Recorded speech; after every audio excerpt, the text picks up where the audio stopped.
We have the best trained army on the continent of Africa.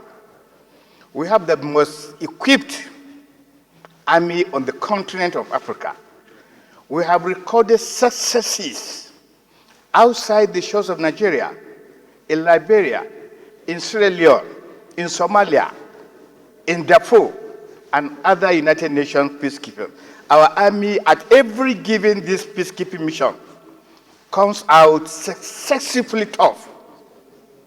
Mr. President, let me also say that there is this kind of understanding that the entire bandits in this country are between 5 to 10,000 in population. And here we are, 10,000 bandits have made the life of 250 million Nigerians impossible. Therefore, what do we need to do? First of all, we must create this hope. There has to be faith, commitment to this. And how do we do that? It is my opinion that while the president is appointing the chief of army staff, the inspector general of police, and the head of these security agencies, there must be a commitment and a contract with a time frame. How do you go? I'm appointing you chief of staff, national security advisor, inspector general of police, and I give you timelines in making sure that in the next 2-3 months, I don't want to hear of any banditry. And the security agencies will now, on the other hand, give the president their requirements for them to be able to succeed. Mr. President, as you sit there, even though I'm not from the Northwest, my part of the country is also affected. But what you hear about complicity of some security personnel disturbs me. Mr. President, there was a time that over 20 vehicles in Zamfara were asked to pursue these bandits. But there was also an order that all you do is to scare them and don't shoot them. Scare them, let them run away, but don't shoot them. You hear some of these things times and times and times again. You get involved with some of these security chaps.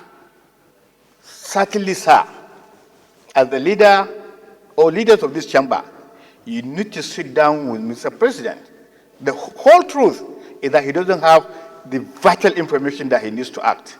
The information that the security agencies probably are not competent, or they are afraid, or there is complicity. And therefore, all we need to do is to match this with timelines. Give them what they want, but give them timelines to achieve it. Once people know that they're going to lose their positions, they will act. But so far, this thing is so common. Nothing will happen.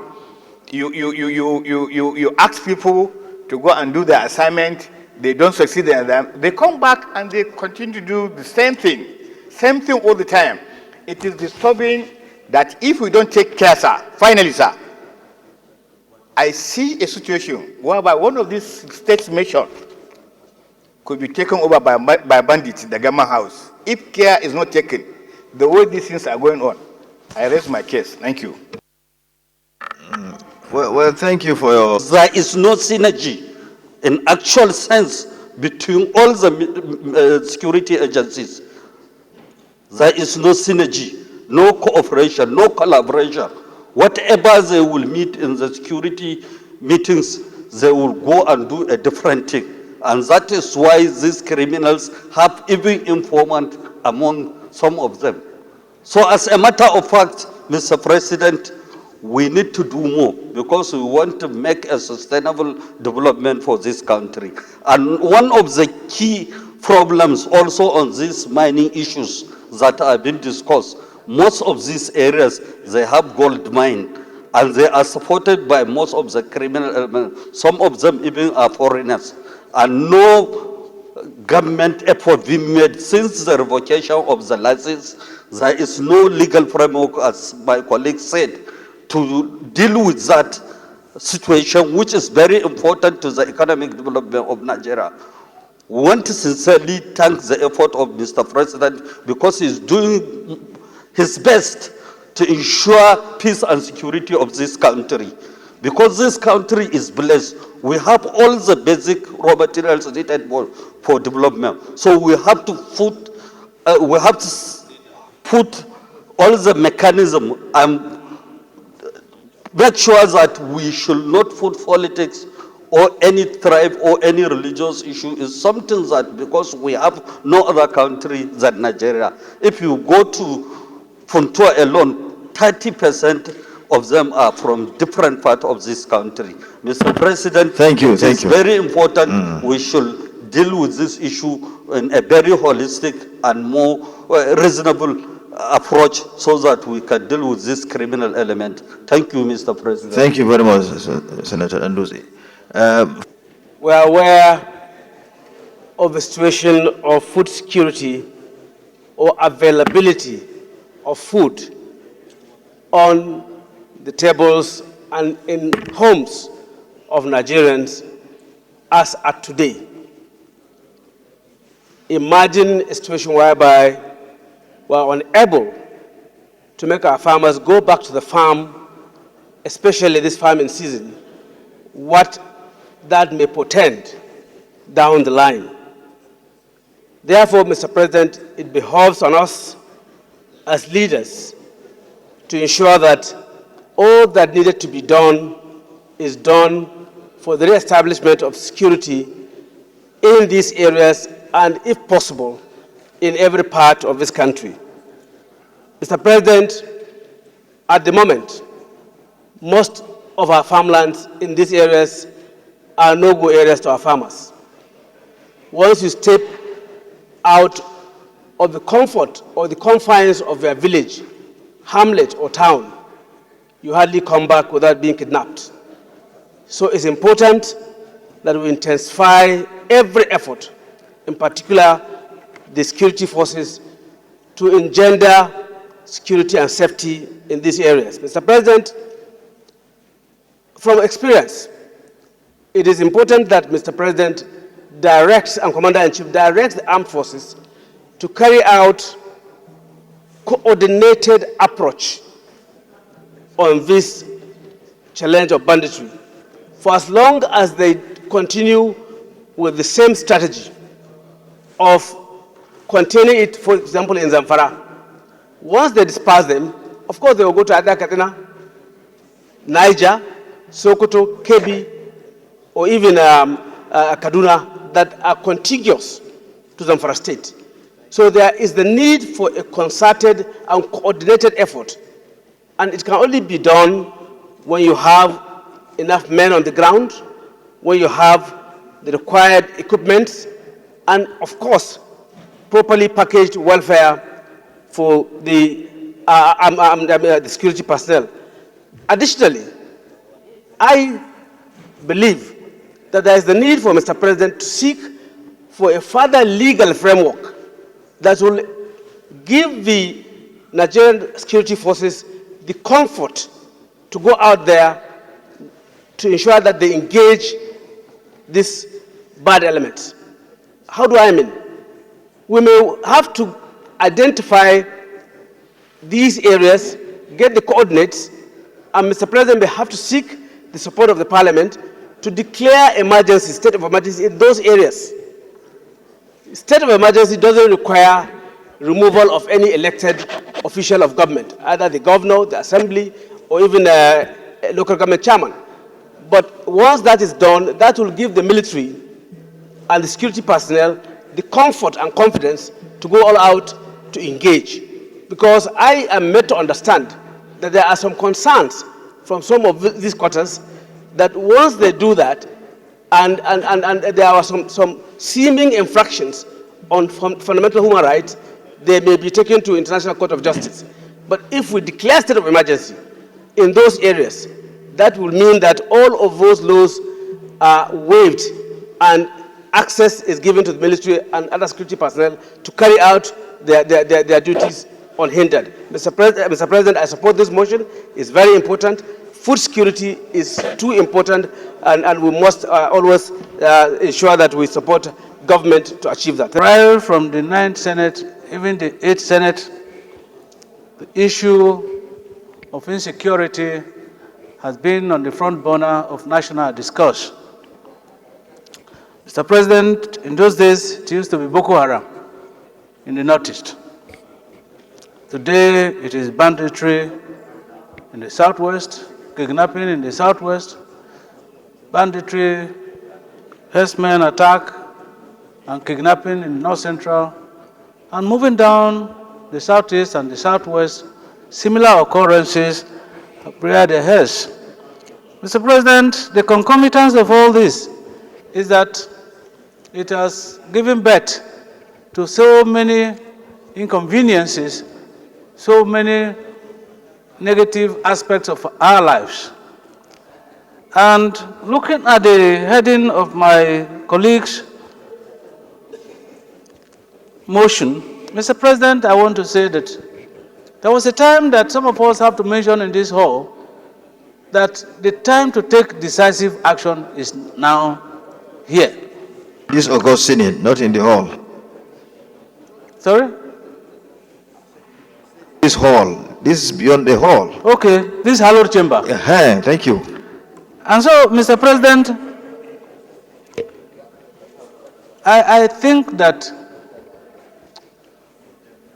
the action required now goes beyond a review of our security architecture. Because I will recall that in the 9th Senate,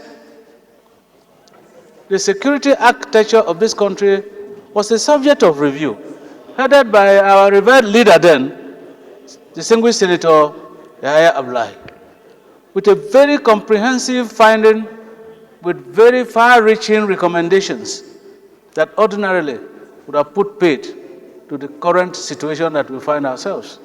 But, Mr. President, it is very sad to note that from the 9th Senate up to this moment, it looks as if the issue of insecurity is still a talk shop matter. And then it is dovetailing now from insecurity on the land to food insecurity, the greatest of all insecurities. And so, Mr. President, just like I have posited before, I think there is a need for all critical stakeholders, including the President himself, who will now call a meeting of all relevant persons, lock themselves in until they find solution to the insecurity problem in this country. They should not come out of the room. We should not come out of the room, if I'm included. Because, Mr. President, how do we explain a situation where we say the army is involved in this eminently asymmetric war that is not their war? Because the Nigerian police has become deficient in tackling the problem. Today, we are talking about the combined forces of all security agencies in this country.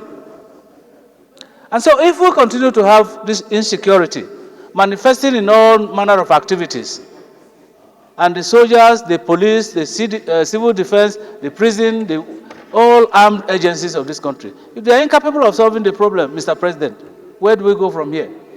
Because it has come to a situation where you cannot sleep in your room with your family now with all eyes closed. So, Mr. President, I think that our compliance committee and all the leadership of this Senate should take a responsibility of liaising and interfacing with the executive towards finding a lasting solution to the problem of insecurity in this country. We should be talking about economic development like other countries. We are busy talking about insecurity. Our economy is deteriorating.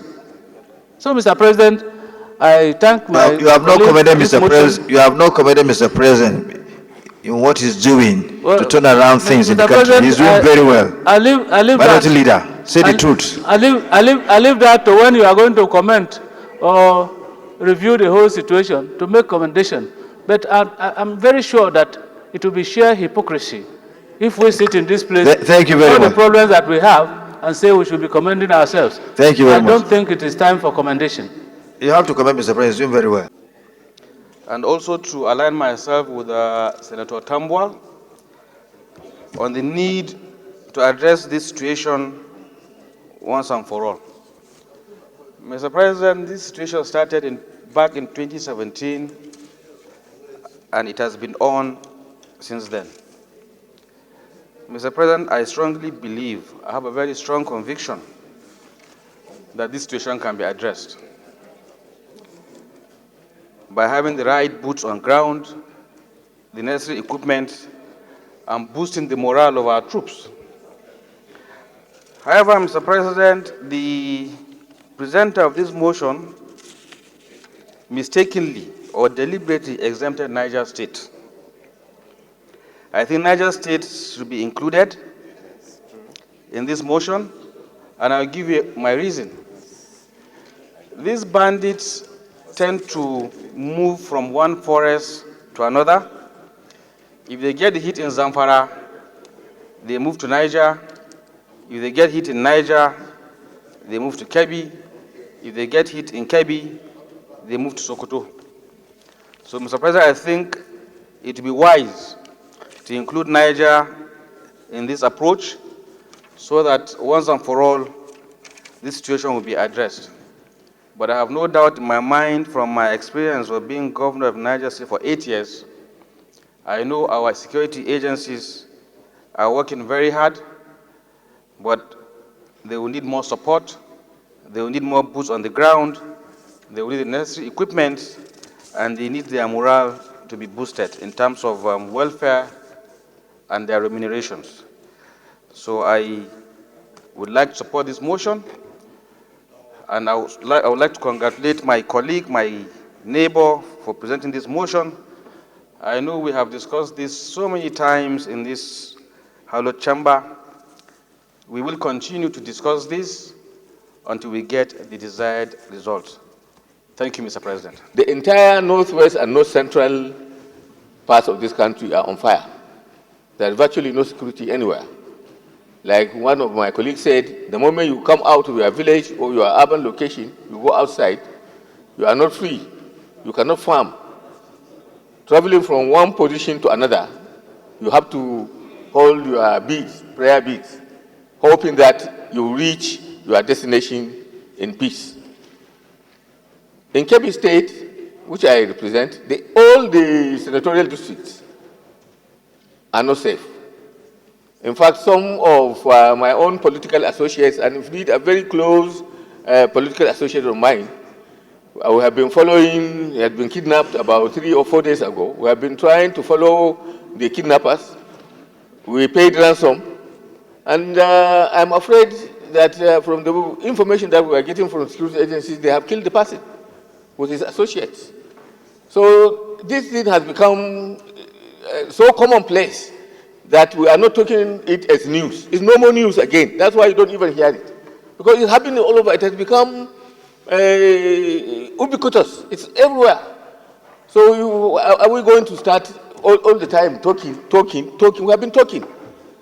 But that's why when I see some of these motions, coming from our colleagues about security challenges, about banditry, there is nothing that is being said now that has not been said.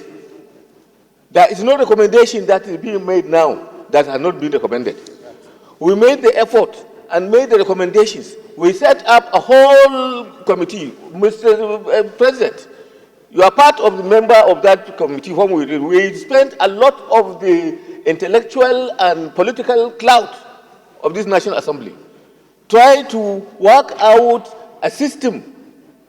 But that kind of recommendation that we have said, I don't think anybody has looked at it. I appeal, Mr. President, to you, to your good offices, to reach out to the President of this country. Let him order his security institutions to have a look. Look at what the Senate has said. Look at the recommendations that we have given. It's all encompassing. We're even suggesting the focus of certain security agencies to certain duties. But this kind of thing has not been done. We wasted a lot of the resources of this National Assembly trying to get this thing. But we did this thing at the throat. I just pray that we use our good offices to get the President to look at these documents and for praying for peace in this country, and also Some of us, as old as we are not giving up. We are not giving up. We can't give up on this nation when Bola Tinubu is in power, because we think he has the wherewithal and the commitment to bring succor and to bring order and security to the people of this country. I so submit, Mr. President. Thank you, leader. Leader is an elder statesman. Elder statesman always an elder statesman. He has said the truth, and he believes that the president is working very hard, and by grace of I would like also to join Senator Sani Bello in saying that FCT should have also been part of this. The truth is that FCT has a lot of banditry and insecurity. And what is scary about that is the seat of government, is where you all live. And therefore, it will be a great shame if you hear one day that some senators were kidnapped, or even worse, people even higher than senators. I think that banditry should be treated with the utmost urgency, especially here. I admit it's all over the place, but you can all see why I believe there should be a certain perimeter around this place that must be absolutely secure. Yes, maybe in the center we can move around with security. Try going to the outskirts, but still in the FCT. There's still a lot of insecurity. It's not something that we should be, just treating with levity. It is critical and urgent. Sometimes you go out in your car, I go out with armed men, and I'm still afraid sometimes, once it's after dark. In the capital of Nigeria, that should not be so. So I also support Senator Nyingi that there should be goals for the security agencies. There should be consequences. There should be timelines. I so submit. For being precise and in the previous Senates before the 10th Senate. As Nigi says, Senator Nigi and the ones before him said, it has been well canvassed in other Senates, 9th, 8th Senate, 7th Senate. And we seem to be going around the same circle. And if we continue going around the same circle and we're expecting a different result, it's not going to happen.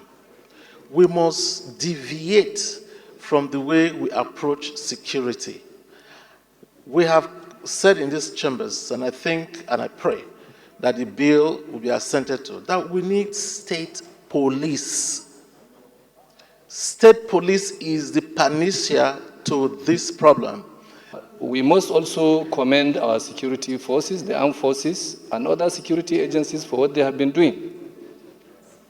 Yes, we have a very big challenge in the northwest, the north central, and other places in this country.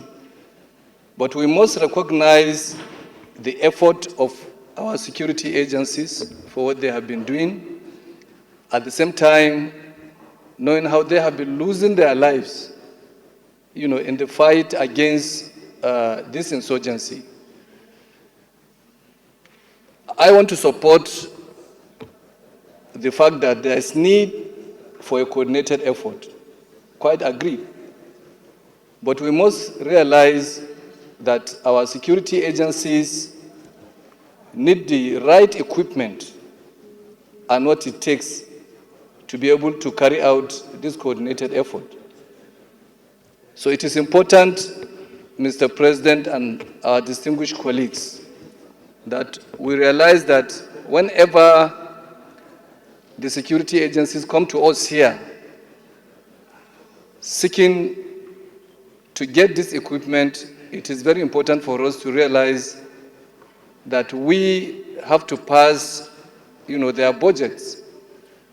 One of the impediments they are having is the issue of this envelope budget.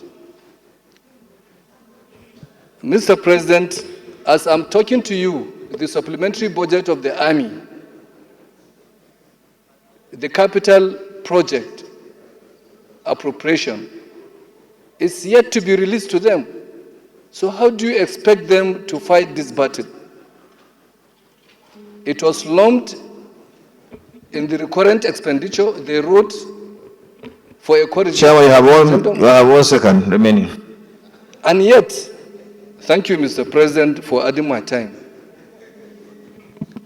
And yet, they have not gotten what they need to fight this battle. So I think it is very important for us to understand. And the issue of coordination, I think I even raised a motion here on the need for them to improve in their synergy. And if we remember, we invited them here, and they all confirmed to us that there is a great effort in ensuring that there is synergy among them. Thank you. Senator Asuku, you say you want to ask something? Quickly do that within 1 minute so that we can, members of the security agencies that we have in this country that are not doing what they are supposed to do, or they are not doing well, but majority of them are doing very well, and they have put their life on the line to safeguard us, to ensure security in our country. It's a problem, it's a national problem, and it's something that has global dimension. Terrorism has global dimension. It's something that, a problem that other countries are also facing. But from the posture of Mr. President, from what he's doing, I'm sure it will be a matter of time that this problem will be surmounted. Senator Ereti Kingibe, you have the floor. There's a need to increase manpower. There's a need to skill up our manpower and to provide them with appropriate equipment. Security has gone past the period or the era of just enforcement. A great deal of intelligence gathering, analysis, and dissemination to the different forces are required. And that is what this administration must focus on, providing the necessary equipment and manpower for intelligence gathering and analysis. Thank you, Mr. President. Thank you very much. We go to the prayers of the armed forces to direct a thorough review and evaluation of the strategies employed by security agencies in the region, and consider the deployment of additional security personnel through special task force to the identified hotspots to ensure the protection of lives and properties. Those in favor of this prayer say aye. Those against say nay. The ayes have it. Also urge the relevant security agencies to collaborate with the respective state governments, local communities, traditional leaders, and stakeholders to gather intelligence and enhance security operations in the affected areas. Those in favor of this prayer, please say aye. Those against say nay. The ayes have it. Further, urged the President, Commander-in-Chief, to direct the establishment of a task force to evaluate the effectiveness and implications of negotiating with bandits, conducting a thorough analysis of the short-term gains versus the long-term consequence of such actions. Those in favor of this prayer say aye. Those against say nay. The ayes have it. Call. No, wait, finish. Call on the military / security agencies to be proactive and innovative in their strategies to secure farmlands so that farmers may return to their farms, thereby ensuring increased food production and food security, thus mitigating against the ever-rising food inflation currently being experienced in the country. Those in favor of this prayer say aye. Those against say nay. The ayes have it. Additional prayer, Senator Bedoki.